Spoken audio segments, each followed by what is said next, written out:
For those of us who play golf regularly in Canada, there's no higher honor than getting a chance to play one of Stanley Thompson's classic designs. Whether it's in Jasper, Banff, St. George's in Toronto, or out here in Cape Breton at Highlands Links. We've come out here to talk to Ian Andrew, a Toronto-based golf architect who's been charged with restoring this classic old course to its original design, or at least as close as possible.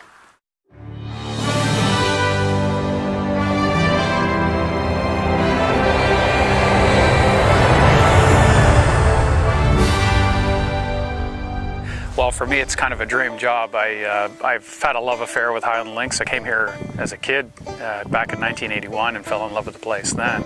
So if I can get this back as accurately as possible, it's a legacy for other designers, because I think everybody should come here and learn the lessons that Highlands offers for architects. And I think for players, it's just a really super cool place to play golf. I think one of the things Thompson didn't do is he didn't build penal golf courses. He built golf courses with lots of opportunity.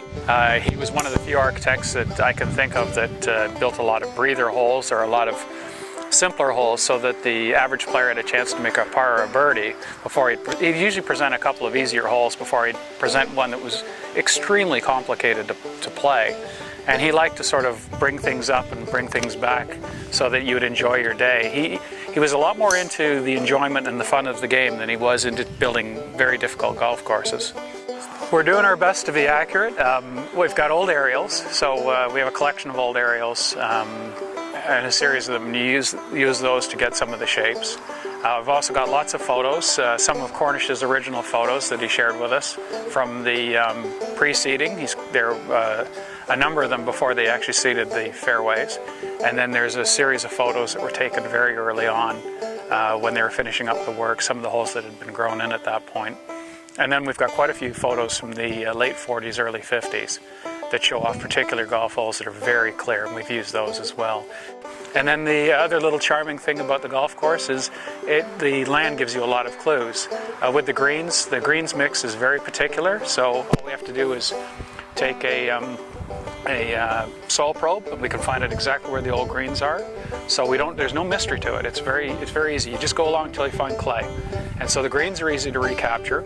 With the bunkers, when we're excavating, a lot of times we'll go down 12 inches or even, in one case, 2 feet, and we'll find sand. And if we find that sand, we just chase it because it's telling us the old shape of the bunker. So some of the times it confirms things with us, and sometimes, we're left wondering if we're in the right spot, and we sort of tinker around, and sometimes we have to step back and look at things. And essentially what we're trying to do is get it as close as we possibly can. I mean, everything has its limits. Because there are alterations made here, that limits us, but where there are no alterations made with some of the landforms, it's quite easy to put things back. Some of the holes, like the second, has no bunkering, so it's quite easy and we know where the green was, so it's pretty easy. And now we've got all the trees down, and we had a great picture that showed the old views. So that's the easy stuff, or the low-hanging fruit. What's a little tougher is when we take a hole like the 15th, which we're on right now. And with the 15th, what I did was I worked with a particular image that was taken from the middle of the fairway. And so it's as close as we can to one of the earlier photos. And then using the aerials as well to sort of determine where things used to be. And so, it's as close as I think I can get. But it's a case of, it's like anything else. There's always shades of gray, and you're always trying to make your best judgment. What you're trying to do with your research is get your shades of gray down to 10% rather than 50%. So out here, there's a lot of great photos, and we have a lot of really good information, so this was pretty good. So we finished our rounds at Highland Links, and we're packing the bags up, and we're getting ready to go to Shetty Camp. So how'd you play? Not too bad. Yeah? I'm still alive, kicking. What'd you score? Good question. Thank you. And Matt, how'd you score? Did really well. Yeah, what do you figure? I don't know, maybe 400? Nice. Yeah, it was really good. Yeah, that's excellent. How about you, Rob?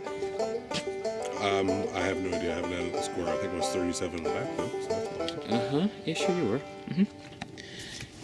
And I'd just like to report that, for those of you following along, my score improved today. I was 19 over, so for 3 rounds, that puts me at 59 over. I'm still in the mix.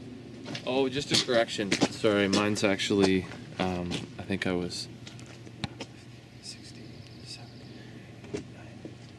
I think I was about 36 over. Oh, okay, cool. Yeah, that was a mistake. Honest mistake. 4 under, It's 36 honest over. mistake there.